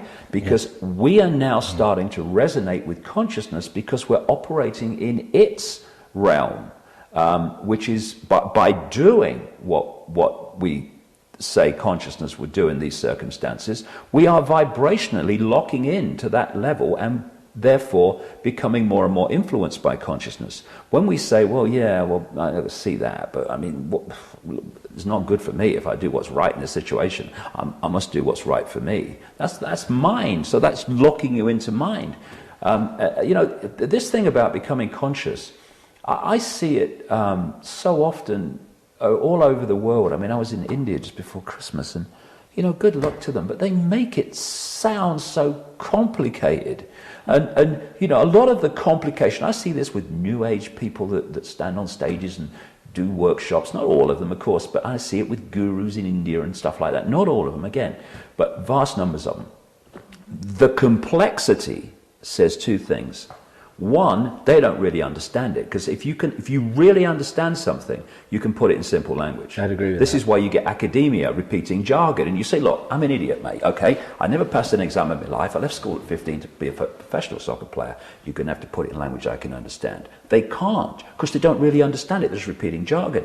And the other side of the complexity of becoming conscious is if you can make it sound complex, then you've taken power over your potential audience. Absolutely. That's a big thing. It's still a power game. You have to come through me, and the more I make it sound complex, the more power I have, and therefore the more you must come to me, and the longer you must stay with me. And oh, by the way, put the check in the box as you leave. And yet it is so simple. This is the point I would make. People talk about we must become conscious. It's a line. We are conscious. That is our natural state. What's happened is barriers that we have been manipulated, and we must take responsibility for it too, big time, have put in place, have symbolically created a concrete shell around our natural state. And this concrete shell are all the things that control people: fear and stress and conflict and seeking success and competition and all this stuff. It's not that we have to become conscious. We are conscious. It's like breaking that shell. And that shell is mind domination. It's like the lie that's in language. Like the lie that's in language when people say, my spirit, my soul, and I'm hungry. It's like, wait a minute, this is the wrong way around here. I have a body, and my body is hungry, and my body is tired, and I am a soul, and I am a spirit. But language, which is a product of the mind in the first place, because we don't think we don't talk how we think how we talk, and language is one of the ways in which we're programmed to think. Massive. As George Orwell pointed out in 1984. Programming the computer. Yeah. But what are words? They're vibrational fields. So again, even the words that program us are actually coming in at a vibrational level, a waveform level, and they're only decoded into language when they pass through the brain construct. So everything gets in, that plays out here, gets in at a vibrational level. That's why we need to get to that level of ourselves and clear ourselves out, because that's where all the patterns are put in. And I use this analogy in my talks that a ball, its natural place in a tank of water is on the top, just floating away, the natural state, free going like. If you want to put the ball in a natural state in the tank, you've got to put it on the bottom of the tank, and you've got to hold it there. You can't put it there and it'll stay there, because it's not its natural state. Its natural state is floating on the top. Our natural state is being conscious. So what the manipulation has had to do is, and this says something about the true scale of who we are. It has had to bombard us with so many multi-level systems of control, diversion, and manufactured ignorance to symbolically hold the ball on the bottom. And it hasn't succeeded with... Mounting. Say again? They're mounting. Yeah. These systems of control. That's what the move towards, a fascist state and a world government is all about. I actually heard an interview with you in which you talked about that fact. The fact that we are, to use your analogy, which is a very good one, we are consciousness, and as that ball, we are moving as a group towards the surface of the water. We're actually getting out of their grasp. Right. As that happens, they're intensifying their game to want to keep that ball down. And so that's why the stakes are rising on both sides. Couldn't agree more. And what's going to happen is, look at the natural, even the metaphor is perfect. Because what's going to happen ultimately? The water and the ball are going to win. Okay? There's no way that those forces, as much as they intensify, sometime, somewhere, that ball is going to get to the surface, like it or not, the powers that be. Now, what's going to be interesting is if they actually start understanding on a deeper level than power and their power over, because I've got the clue and I've got the key. That's what the Illuminati, that's what they think. They think if you don't get it, then we can hold you down. You deserve to be held down. That's actually their, I'm sure you know this is their rationale. So what happens when we, because we're greater than our body, the consciousness that we are is greater than what they are, because they're on limitation, starts to win in their own mind, you see, and they start to let go. Because this is what's probably happening. There have to be many members that have been under the thumb of this game and have joined and are being, we're being patted on the head and given all the reinforcement necessary to keep them in the game. What happens when they start to see the light, so to speak? And some of them, I'm sure, already are, because there's nothing more fiercely compartmentalized than this whole control structure itself.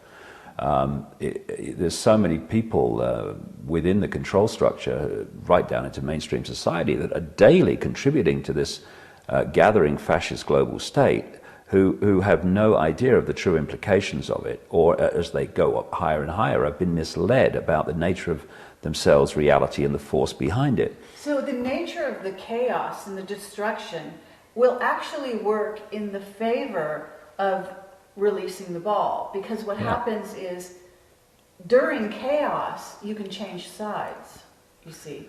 You can actually, it's really hard to maintain control during a time of destruction. Yeah, I agree. What I would say is that the ball will get to the top of the water when the ball realizes it is the water.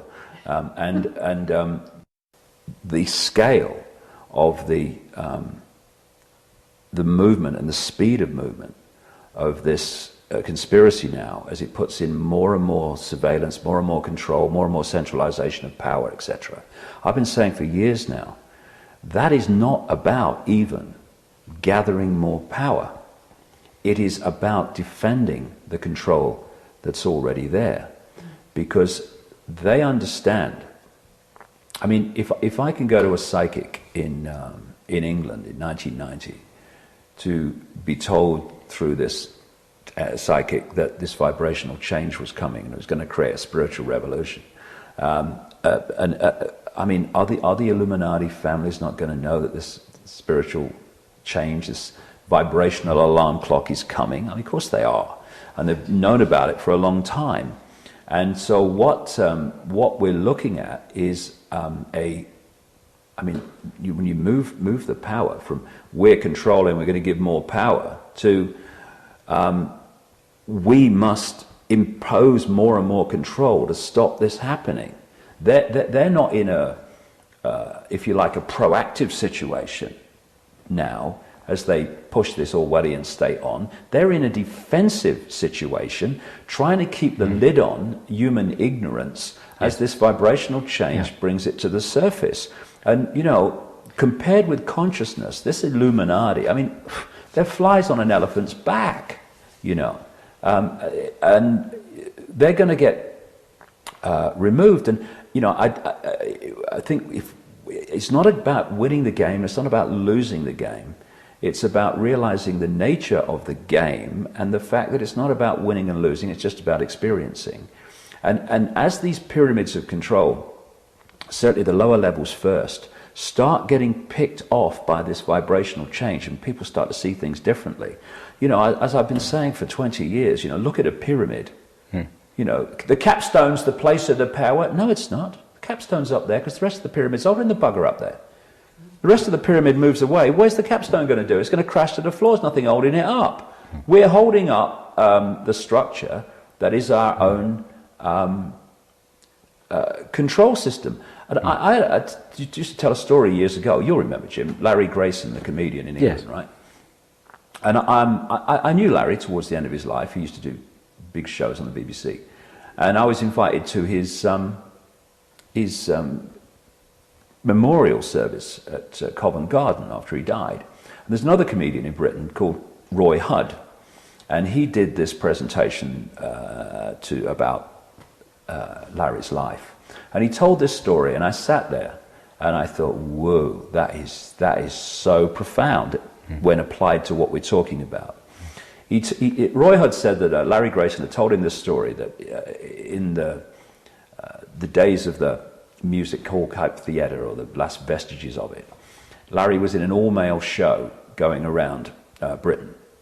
And he was the woman in it, because he used to dress up as a woman, Larry. And the final scene of the show, the final part of the show, was all the men ran on the stage dressed as sailors, singing Rule Britannia, you know. Rule Britannia, Britannia rules the waves and all that stuff. You're not Britain. I was to rule everything. Anyway, so as the song's reaching its climax, all these sailors climb on each other's backs and form a pyramid on the stage, right? Mm. And then Larry Grayson came on, dressed as Britannia, with the gown and the helmet and the sword, and was manhandled up to the top of the pyramid of these men, you know, with the big finish with the sword. And he said one night, things seemed to be going rather well, he said, until one of the sailors in the bottom left-hand corner got a cough, right?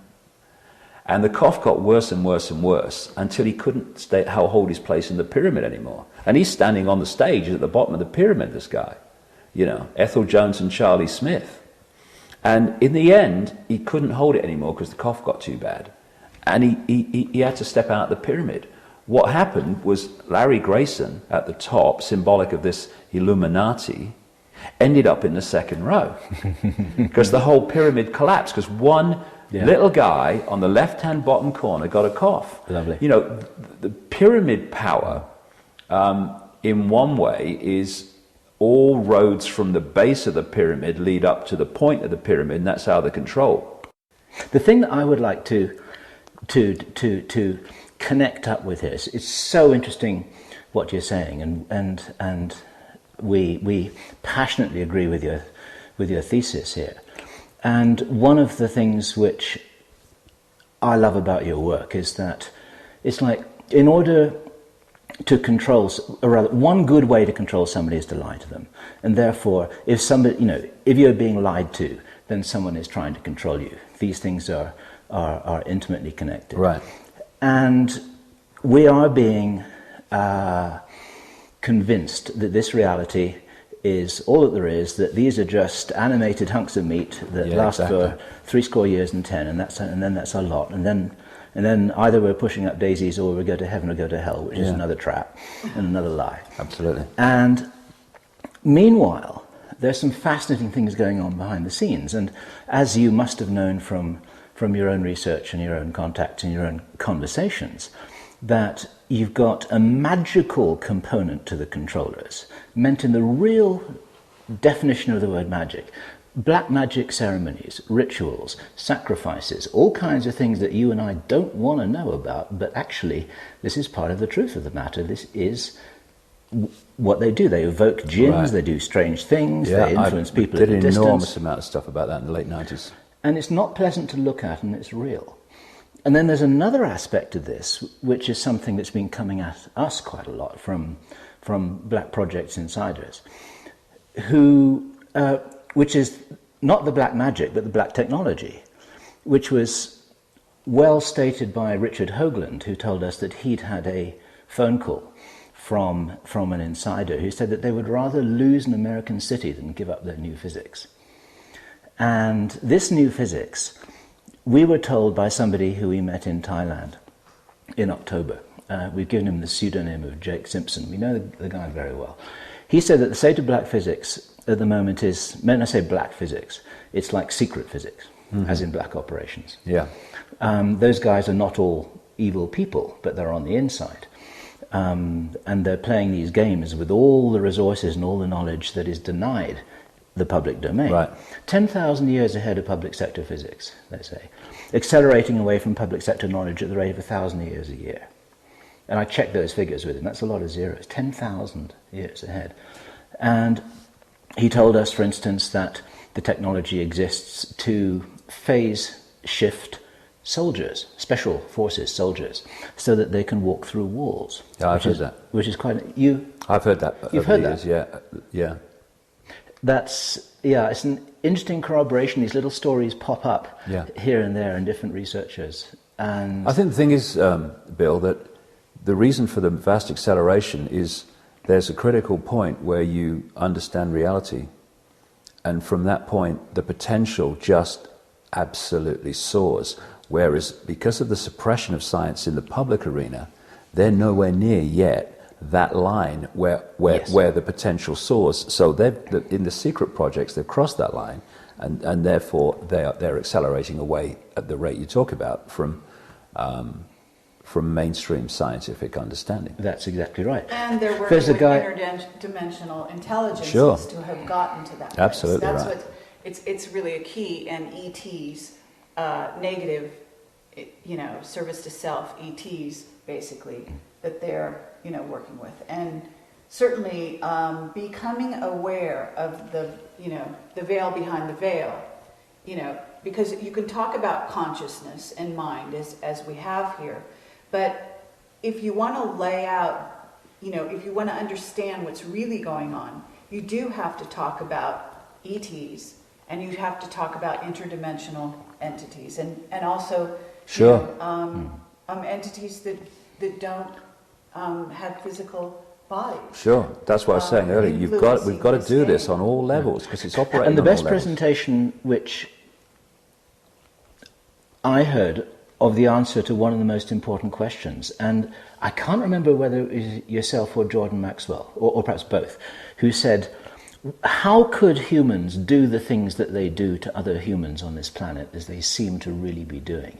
How could we be trashing this planet, our home, in the way that we are at the behest of the controllers? How could humans be doing this? And the answer is that actually they're not human at the highest level. Is this something that you said, or was that... No, that's a theme that I've been talking about for a while, because this reality, we keep talking about different levels, this reality operates on different levels. And you've got the wave vibrational level, you've got the electromagnetic level, you've got the visible light level, and you've got the digital level. And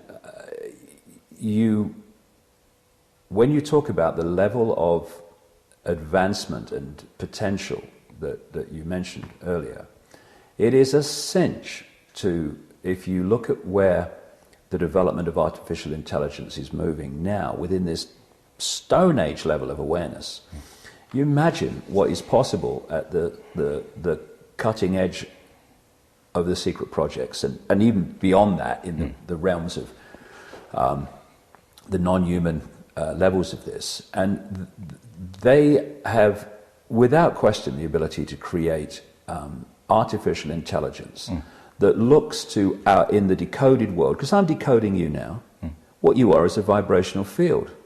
So if you can create a vibrational field with artificial intelligence that is vibrating externally in the same form, range that a human body is, because basically it's a biological computer human body, but what's animating it is different to what animates us, then I'm going to decode you, or I'm going to decode this artificial intelligence, just like the lady in the red dress in the Matrix movie. Exactly. And she's going to look just like you and me. And I remember being in that ayahuasca state in 2003, and that female voice said to me, if you programmed a computer to abuse a child, would the computer have any emotional consequence for that, any emotional reaction? None. It would just do what it's programmed to do. And one of the most blatant things about these Illuminati bloodlines is they have no empathy. They have no ability to empathize with the consequences for others of their actions. That's why there are no limits. Pepper bombing Baghdad, to us, horrific, terrific emotional consequence. To them, nothing. Just like a computer. And they are like computers. And to a large extent, that's why they are, some of them are so bright. My computer on my desk can work things out quicker than I can in some areas where it's just, working out to a program. It has no wisdom, it has no empathy, it has no heart or consciousness, but on a mental level it can work very quickly. And these people are very sharp mentally, there's no doubt about it. Some of these people are very sharp mentally, but they have no heart, no balancing qualities of consciousness. I'm convinced they're artificial intelligence. And when I look at someone like Kissinger, I mean, I see an artificial intelligence that has been created by a very, very advanced knowledge, and it looks just like you and me because that's the way we decode it, you know. And well, you know, again, Bill, when you're talking about the rituals and what have you, what are the rituals doing? It's all about creating a vibrational field. They're creating an energetic environment that allows these interdimensional entities to move into this dimension, at least briefly. And what they're also doing is accessing, through these rituals, the vibrational level of reality, which is the prime level of reality which we decode into this. So what they're doing on one level with these rituals, which they often do at vortex points, which are very powerful in affecting the vibrational state of the planet, and the lines of communication lines, that like meridian lines that we have in the body, the planet has. If they do a ritual where a lot of these lines meet, then the vibrational effect of that ritual is going out down these lines, and they're affecting us because we're being affected by that vibrational level, that prime level. So I'm no doubt at all they've got technology too that is creating disharmony within the vibrational level of this reality, which then will create disharmony here, you know. And the thing is, though, I remember this that's seen in the Matrix, because people read things in different ways. I read Neo's journey as becoming conscious. I mean, I think that's probably what they meant, but that's the way I read it very powerfully.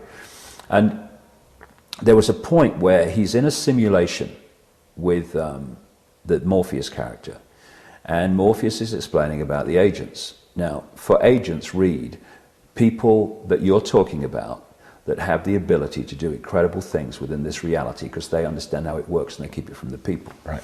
And people who watch The Matrix will remember the scene because the Agent Smith, is in freeze frame in this thing with a gun. And the Morpheus character says to Neo, people have emptied entire clips at them and hit nothing but air. But their strength and their speed is still based on a world based on rules. And because of that, they can never be as fast or as strong as you can be. Right. Because within this virtual reality, there are rules to the game. Some of them are called laws of physics and such like. Consciousness overcomes those laws, does not recognize them, is not entrapped by them. So as we become conscious, we move beyond the box that the controlling force is actually in. Because during my talks, I put two boxes. One's got symbolically a reptilian on it, and a smaller one's got humans on it. Mm-hmm. What they've done, and the whole foundation of how it's been possible, because they're in a box, otherwise they won't be doing what they're doing. Absolutely. And if they're artificial intelligence, they're obviously in a box with a lid on that doesn't open. But they've managed to control human society by putting humans in a smaller box than they're in.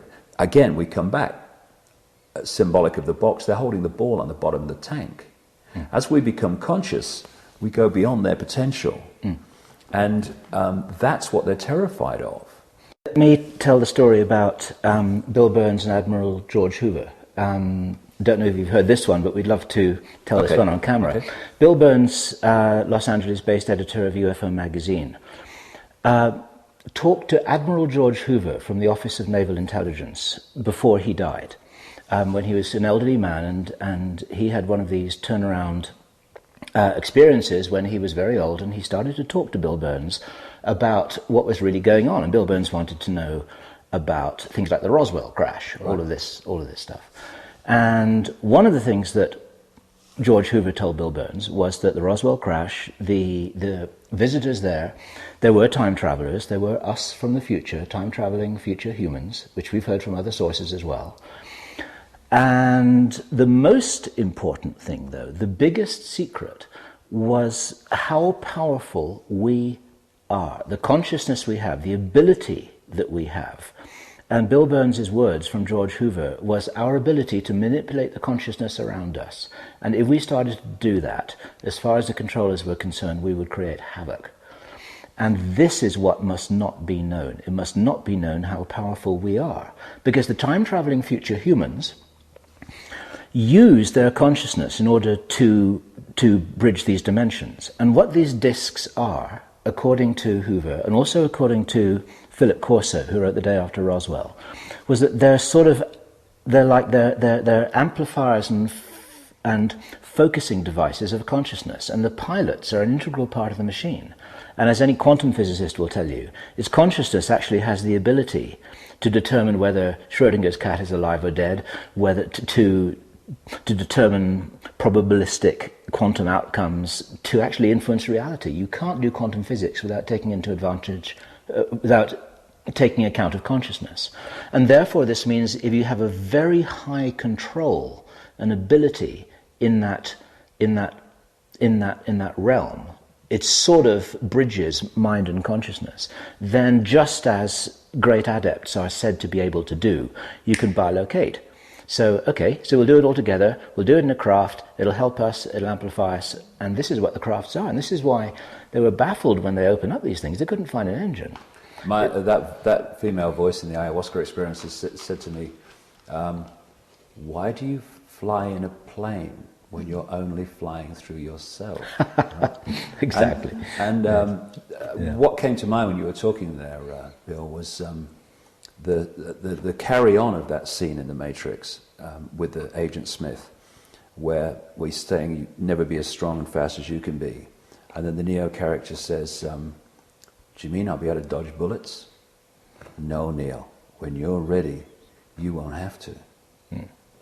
Controlling your experience. Yes. You know, you're not going to have to dodge bullets. You're going to make sure no one ever shoots at you. You want in a position where you have to dodge bullets. Yeah. And you know, people have said to me so many times over the years, right from the early days, why aren't you dead? And it may sound, I can only say what I know deep inside. They can't. If we were coming to do something and all it took was for someone to shoot a bullet and it's all over, what's the point? They can't. What I would say very strongly, and it's coming more and more into my life, there is an X factor which I don't understand yet, but I sure as hell know is there. And it's an X factor which is going to bring an end to this childish playground nonsense of human control. Do you mean an external influence? There's something. I absolutely, at a deep level, I know it. Whenever I think about it, whenever I think about what I'm talking about now, what I see clearly is the planet with a cell prison around it, and a big lock and a key going in. And I'll tell you a funny story. I'll tell you a story. I was feeling so strongly about this about 2 weeks ago. And immediately after, I went on the internet and I'm looking for a picture for my talk. And in front of me was a planet in a prison cell with a big lock on it which said master on it and a key going in. And that X factor, that master key, it's coming, and it's not going to come like cavalry to save everything, but it is a big factor in, I'm absolutely convinced that the end of this prison society is a done deal. I think the outcome is going to happen. I think it's meant to happen.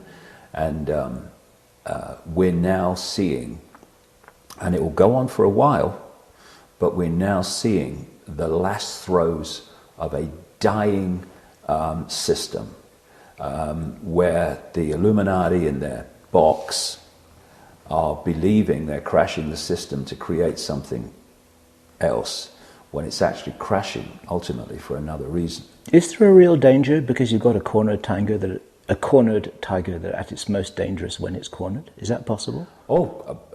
These people in their panic are going to thrash out in all bloody directions. But that's just part of this transition from where we are to where we're going.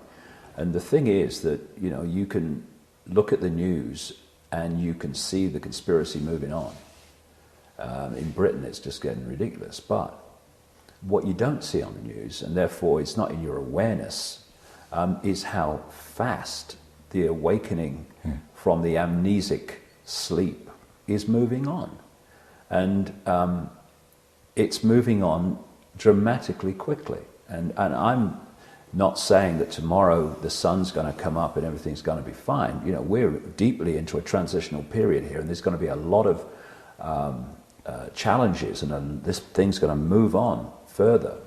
But the outcome, I think, is a done deal. This is going down, and then we can start to create a new society based on consciousness values rather than the limitations of mind. And I would just say this, because I think this is important. From my point of view, it's important. I think, there's a great danger that this 2012 thing is going to be a massive, massive diversion. It's a spiritual Y2K. That's what I've called it, actually, a spiritual Y2K myself. And me, of all people, who saw a psychic in 1990 and was told that vibrational change was coming, I, of all people, should be saying, yeah, look, 2012, that's it. It's more evidence, the vibrational change, the transformation. I cannot sync with that at all. And what's slightly concerning is that the number of emails I get, and other people I know who have websites get, of people saying, what's the point of doing anything, because it's all going to change in 2012. I mean, that's like Obama selling hope, which is always the horse in front on the carousel. No matter how fast you go round, you never get closer to the horse in front. That's what hope does. What hope is, especially in the way Obama uses it, and what Y2K 2012 has the deep potential of becoming, is a holding pattern, a holding position, where people who could be doing something now just wait around. Again, what is 2012 symbolically? It's the cavalry coming. Exactly. Right? Yeah. Hey, the cavalry's here. It's not coming, it's here. Right. The cavalry needs to get on its horse, by the way, incidentally, and stop waiting for another one to come. It's exactly. I mean, it's like Neo in the place where he is at, where he realizes that he has the ability to become all that is, and therefore bullets pass through him because he's no longer there. Right. He's actually everywhere, and that, in a sense, I mean, I know it's words, but in a sense that is the key that we all hold. And what's happening, in a sense, is with the wave, there's actually a facilitation that's happening. We've been told by various people, but one in particular, Jake Simpson, who has been on the inside, talks about, regardless of how you view the future, this wave of energy is actually coming towards our planet, or you could view it as our planet solar system is moving into this energy. It is coming. So it's like if you're surfing and you know a wave is coming, there's whole groups of people on the planet getting ready to ride the wave.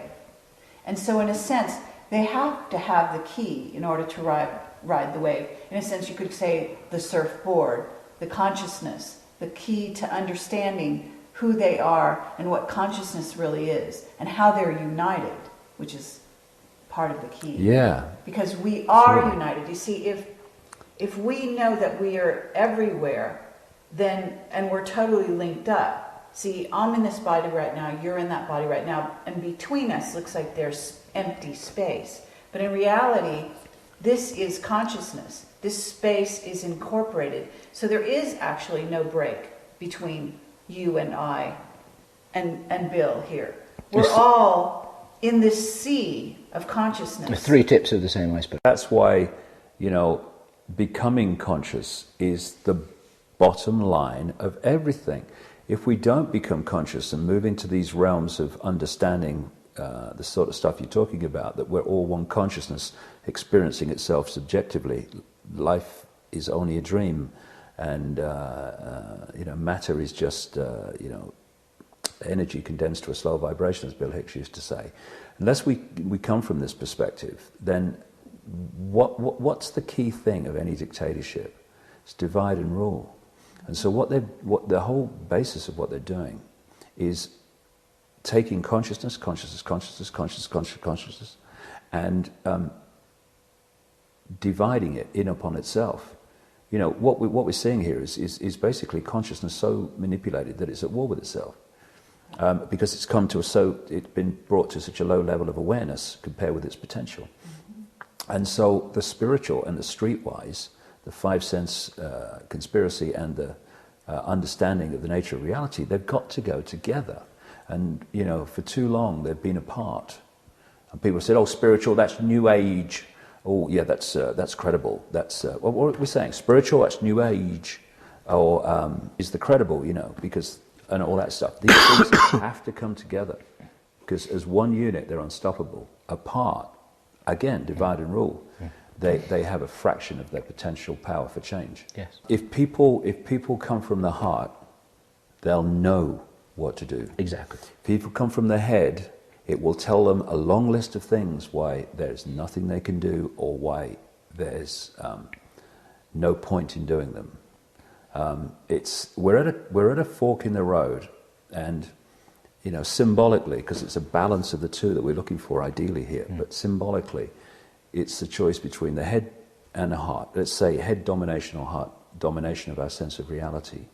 And if we take the heart route, then this world will transform from a manifestation of mind to a manifestation of consciousness.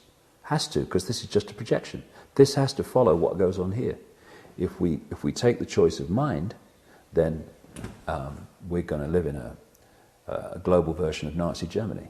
My strong feeling is, although we're going to go closer to a global version of Nazi Germany, ultimately the whole thing will collapse, because the awakening will cease to hold it together. If you were a betting man, what would you say the timescale of events, the rollout, will be over the next 1, 2, 3, 5, 10 years? If you're a historian, what do you think you'd be writing about? I'd say, and I'm probably being optimistic, I'd say we would live in a global version of Nazi Germany within 10 years, if we take that route. Mm-hmm. If we take that route, we'll, in 10 years' time, be deeply into a transition to a very different world. It's just a choice. But this X factor is going to help us to change the world to one that I would like to live in. Don't know what the X factor is, but I know it's coming. It'll be fun. Wonderful. Well, thank you, David. Thanks, Kerry. Fabulous. It's been a pleasure. Thanks, Bill. Thank you so much. Cheers. Looking forward to the future. Yeah. That's a good wrap. And the future is now. And the future is now. And always was.